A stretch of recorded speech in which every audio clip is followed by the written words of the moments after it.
সৃজন খবর বাংলা, খবর যেখানে জীবনের কথা বলে।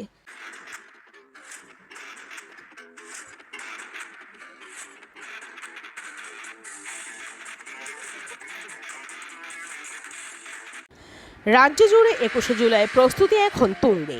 সারা রাজ্যের পাশাপাশি হুগলি জেলাতেও চলছে প্রচার। জেলার বিভিন্ন টাউন ব্লক অঞ্চলে অঞ্চলেও চলছে তৃণমূল নেতাকর্মীদের নিয়ে প্রস্তুতি বৈঠক।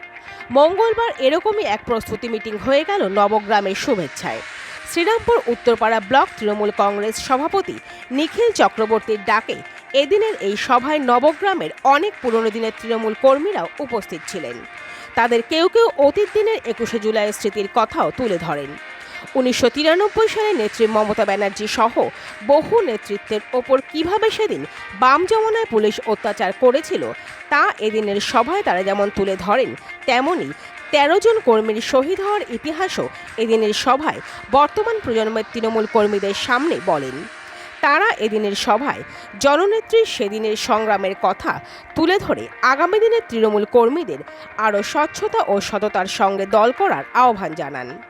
সভায় উপস্থিত ছিলেন ব্লক সভাপতি নিখিল চক্রবর্তী, জেলা পরিষদ সদস্য দীপ্তি ভট্টাচার্য, প্রধান সোমা দাস, উপপ্রধান অলোক পাল, প্রাক্তন পঞ্চায়েত প্রধান কৃষ্ণা বিশ্বাস, জয়হিন্দ বাহিনীর টুলটুল দে, আইএনটিটি ইউসির পার্থ সরকার সহ অন্যান্যরা। আমরা ফিরে আসছি সেই খবরে একটি বিরতির পর।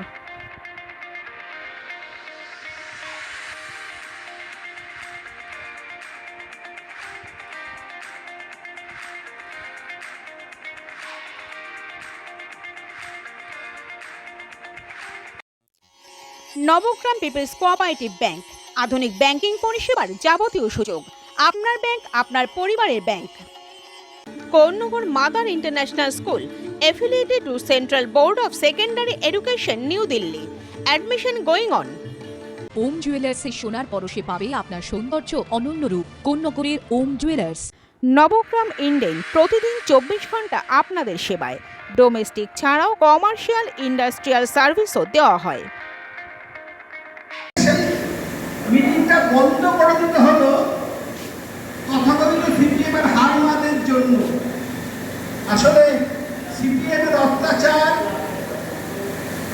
সিপিএমের নির্যাতন, সিপিএমের হটকারিতা, সিপিএমের লুট প্রত্যক্ষভাবে লক্ষ্য করেছি। ভোট করা হতো বুথে বসে, দাঁড়িয়ে দাঁড়িয়ে ডেমোক্রেসিতে হারালো, রিকাউন্ট করলো না। অমল সেনকে শ্রীরামপুরে রিকাউন্ট করতে দিল না। চিঠি লিখলাম, তখন ভোর হয়ে এসছে। নতুন যারা এসছে তাদের আমি সেই পুরনো ঐতিহ্য সবাই জানে, যারা নতুন এসছে তারাও মানে এই দলটাই করতো, মানে এসে তারা আমাদের সাথেও যোগাযোগ রাখছে এবং আমরা সবাই একসাথেই এই প্রোগ্রামটায় সামিল হব এবং সবাই মিলেই আমরা এই জিনিসটা করব। সাকসেসফুল যাতে হয় আমরা সবাই দেখব। 21শে জুলাই আমরা যারা তৃণমূল কংগ্রেস করি, আমাদের কাছে 21শে জুলাইটা একটা উন্মাদনা। আমরা কিন্তু সারা বছর ভাবি দিদি আমাদের 21শে জুলাই কী পথ বলবে, আমাদের ভবিষ্যৎটা দিদি মোটামুটি সারা বছর আমাদের দলের গতিবিধি কোন দিকে যাবে দিদি 21শে জুলাই একটা ঘোষণা করে। আমি একজন কর্মী হিসাবে সেদিকে তাকিয়ে থাকি। আর 21শে জুলাই যেমন ঐতিহাসিক প্রত্যেকবার হয়, এবারও করতে হবে। আমাদের ব্লক সভাপতি নিখিল চক্রবর্তীর আহ্বানে আজকে একটা মিটিং সংগঠিত হয়েছে। আমাদের অঞ্চল সভাপতি আজকে অসুস্থ থাকায় তিনি হসপিটালে আছেন, আসতে পারেননি। আমরা তার দ্রুত আরোগ্য কামনা করি।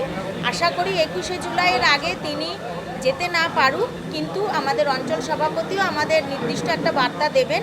মোট কথা আমরা নবগ্রাম অঞ্চল তৃণমূল কংগ্রেস কর্মীরা এই 21শে জুলাইতেও একটা মানে এমনই ভূমিকা রাখবো, শুধু আমরা নয় সবাই মিলে একটা ঐতিহাসিক 21শে জুলাই আমরা সংগঠিত করতে চেষ্টা করব।